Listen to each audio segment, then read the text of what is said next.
Greetings and salutations. Welcome to June 2nd. We are in 2 Samuel 19:11 through 20:13. Then King David sent Zadok and Abiathar the priests to say to the elders of Judah, "Why are you the last ones to welcome back the king into his palace? For I have heard that all Israel is ready. You are my relatives, my own tribe, my own flesh and blood. So why are you the last ones to welcome back the king?" And David told them to tell Amasa, "Since you are my own flesh and blood, like Joab, may God strike me and even kill me if I do not appoint you as commander of my army in his place." Then Amasa convinced all the men of Judah, and they responded unanimously. They sent word to the king, "Return to us and bring back all who are with you." So the king started back to Jerusalem, and when he arrived at the Jordan River, the people of Judah came to Gilgal to meet him and escort him across the river. Shimei, son of Gera, the man from Bahurim in Benjamin, hurried across with the men of Judah to welcome King David. 1,000 other men from the tribe of Benjamin were with him, including Ziba, the chief servant of the house of Saul, and Ziba's 15 sons and 20 servants. They rushed down to the Jordan to meet the king. They crossed the shallows of the Jordan to bring the king's household across the river, helping him in every way they could.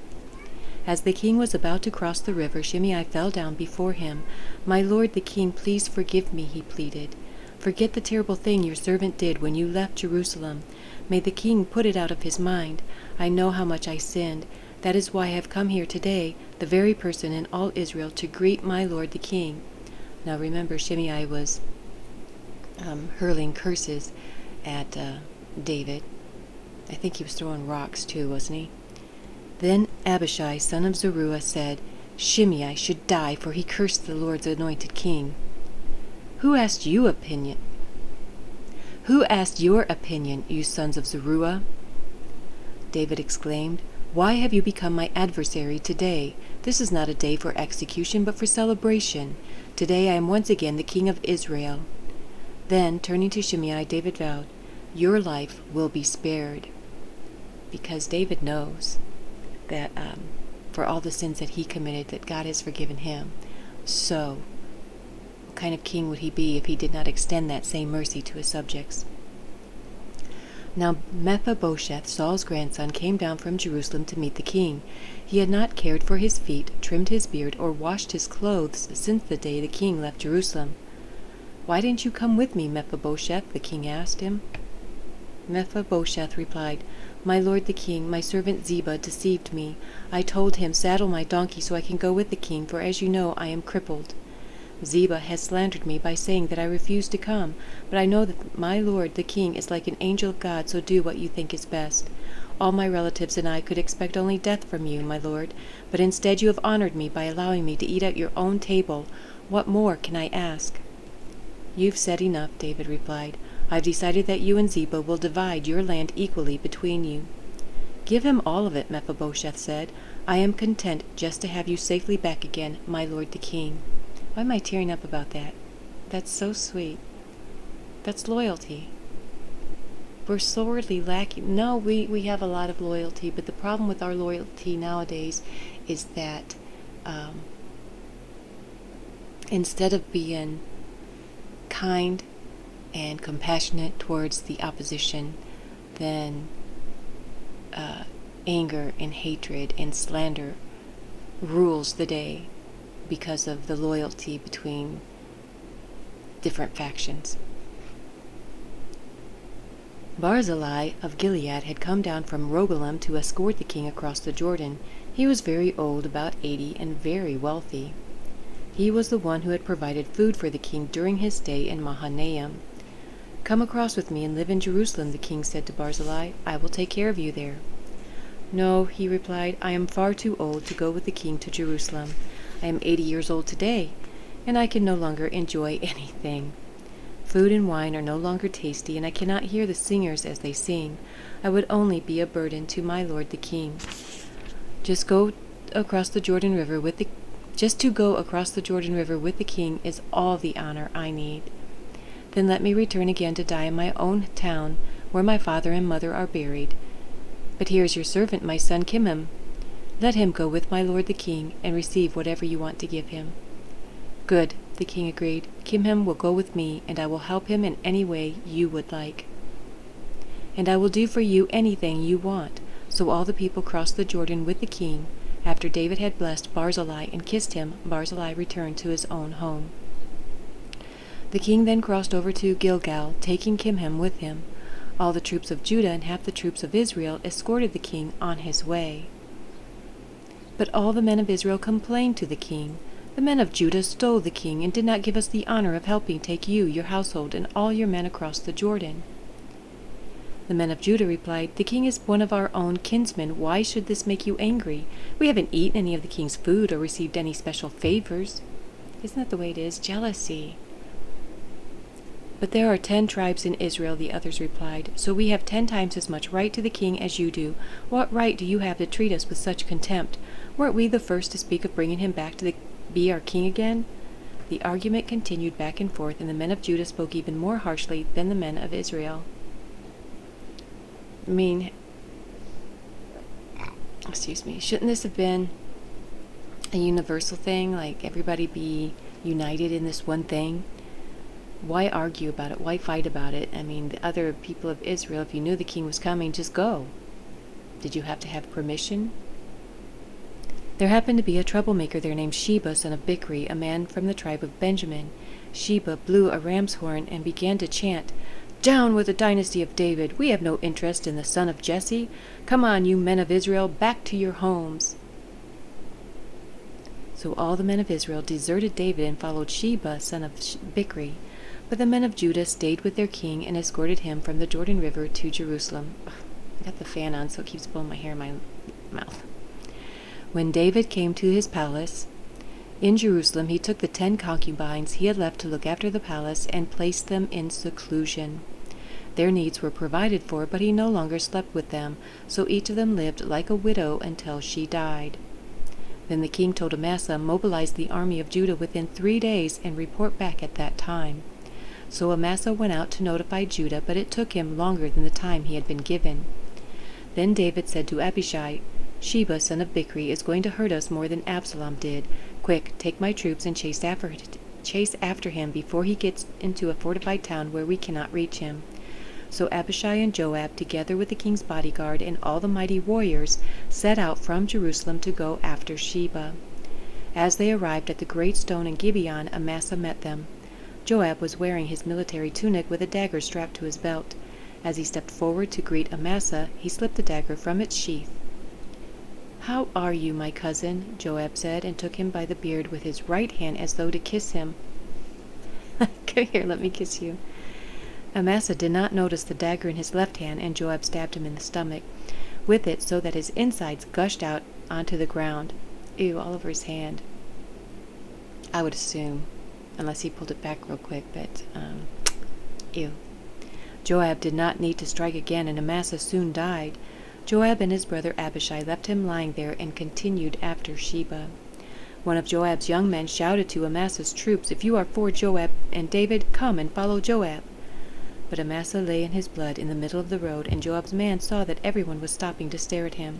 So he pulled him off the road into a field and threw a cloak over him. With Amasa's body out of the way, everyone went on with Joab to capture Sheba, son of Bichri.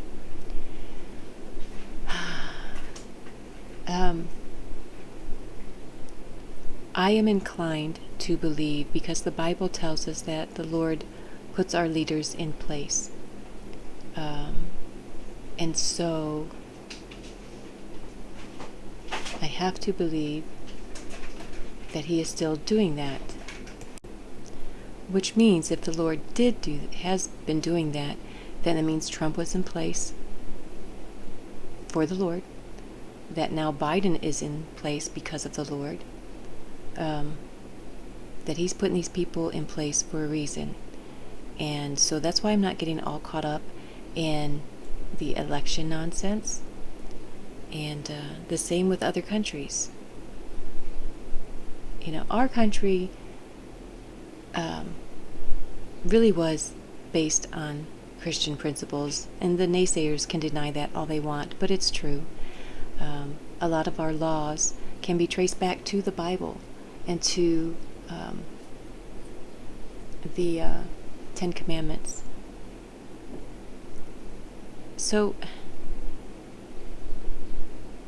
I forgot where I was going with that. I saw the cat and it totally took my mind away. So that, I don't know, our country has been blessed, and I believe that's why, because we did have God. How many of our presidents were like, they have famous quotes about God, trusting in God. Washington did. I don't know that he was a really big follower of God, but he has said some things. Obviously Reagan has. There's been several more. I can't recall right now who they are, but I research this stuff sometimes, so I see this stuff. And, you can't deny God. He has blessed this country, and now that we have spent how many years driving God out of this country and not allowing him in places that he once was allowed, and now we're having problems. Is it a coincidence? No, it's not. We are destroying ourselves because we are refusing to let God be a part of our government.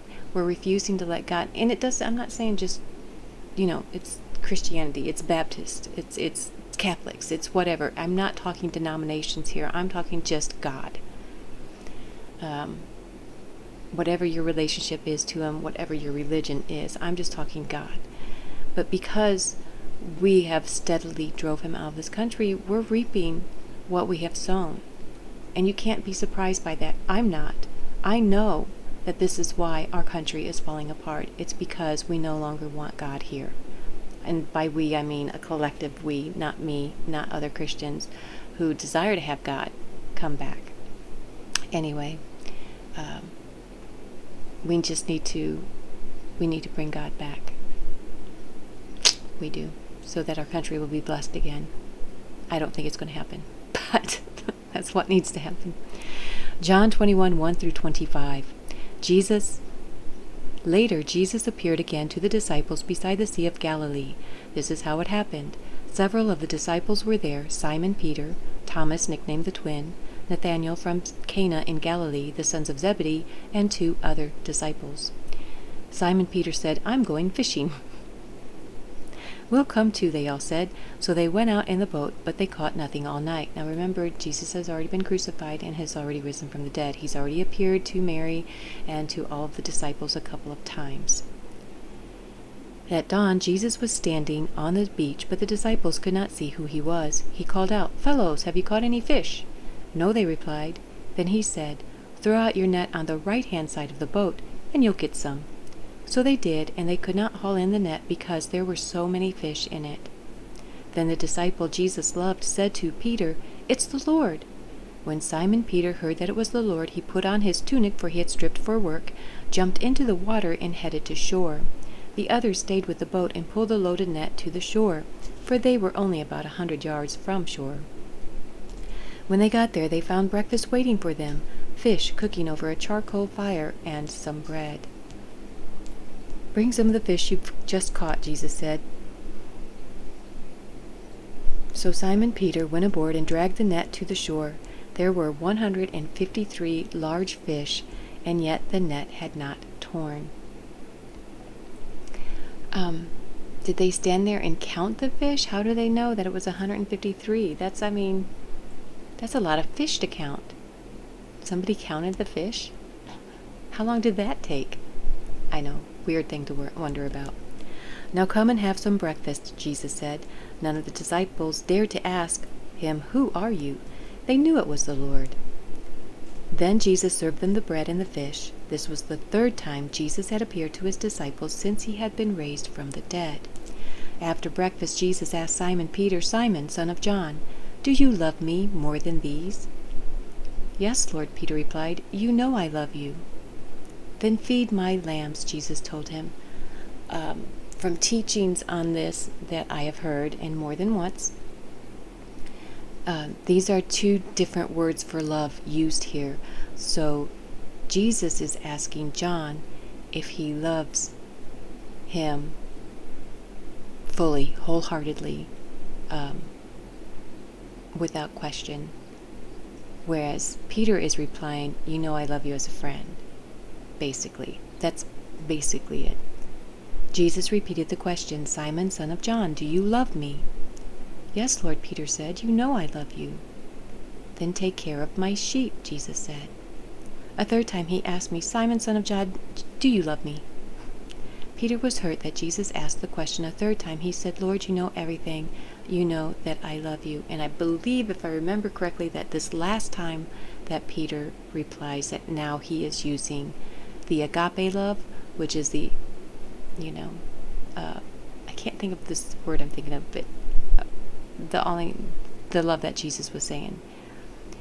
Jesus said, "Then feed my sheep. I tell you the truth, when you were young, you were able to do as you liked. You dressed yourself and went wherever you wanted to go. But when you are old, you will stretch out your hand, and others will dress you and take you where you do not want to go." Probably the same today for the old people.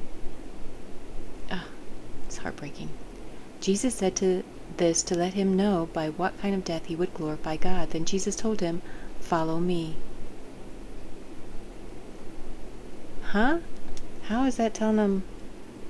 Alright, wait, I gotta look this. Let's see what this says. That is for verse 18 or 19. Where's 19? Oh, 18. Verse 18. Some manuscripts read, "and another one." Huh? Oh, instead of others and another one. Well, huh? How is that telling him what kind of death he's gonna suffer?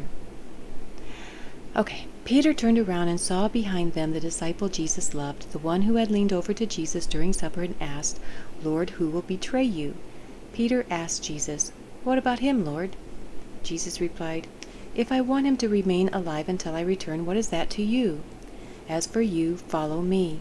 So the rumor spread among the community of believers that this disciple would not die. But that is not what Jesus said at all.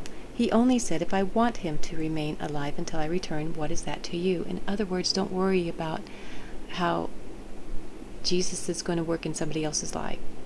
Just worry about your own. This disciple is the one who testifies to these events and has recorded them here, and we know that his account of these things is accurate.